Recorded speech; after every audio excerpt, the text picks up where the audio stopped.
Skinamarink played in theaters for a couple days over the weekend and will be getting a streaming release on Shudder later on. I could tell you the plot of it, but I don't think it matters because you'll probably be picturing something different in your head. The movie takes place in 1995, where two kids wake up in the middle of the night to find that their father isn't there, then other things in the house keep disappearing like doors, windows, toys, but they still have their TV on the floor that plays old cartoons. There is a lot to admire about the film. The look and feel of it is essentially to replicate childhood fears and nightmares. It's not a found footage movie, but I could see it getting lumped into that category. The shots in it are like viewing the scenario like you're a 4-year-old kid, and you never really see full shots of anyone throughout it. The director made the movie for only $15K in his own childhood home, inspired by nightmares he had as a kid, and later found that others had similar nightmares of waking up alone in the dark to find that your parents are gone. Look, bottom line, if you didn't care too much for other polarizing stuff like the Blair Witch Project or Paranormal Activity,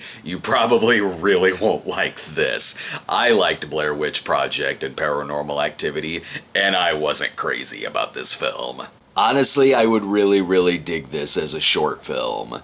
There's a lot of padding here, and several times where it just felt like I was watching an old VHS of the last few shots in Halloween on repeat. There are some creepy shots in it, but they're shots I would have found creepy regardless of them being in a movie. Just like there's a few times I jumped, but only because it's a fairly quiet film and then something really loud would happen. Like one of those prank videos where you're watching a picture and then a scary face pops up. If the movie was only 20 or 30 minutes, it would feel like one of those cool old David Lynch short films. At 80 minutes, it'd feel a little too long, but it's 100 minutes, which made it feel like an endurance test. Really, I think there's plenty of other people this movie might work better with. I didn't have nightmares like this when I was a kid, so I wasn't harkening back on that a lot. Like I said, it does capture the look and memories of walking in the dark through your house as a kid, but I've also never been afraid of the dark, so it didn't really bring back any scary memories for me personally. But if you're someone who that was the case, this could play better for you.